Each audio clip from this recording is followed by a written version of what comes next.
যদি দেখেন আপনার মোবাইল ফোনটা হ্যাং হয়, স্লো কাজ করে, মাঝে মাঝে বন্ধ হয়, তাহলে এই সেটিংস দ্রুত বন্ধ করবেন।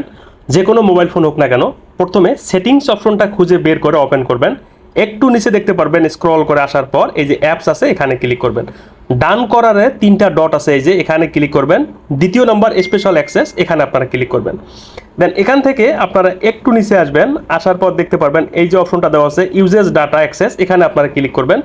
আবার কর্নারে 3টা ডট আছে, এখানে ক্লিক করে শো সিস্টেম অ্যাপস এখানে ক্লিক করবেন।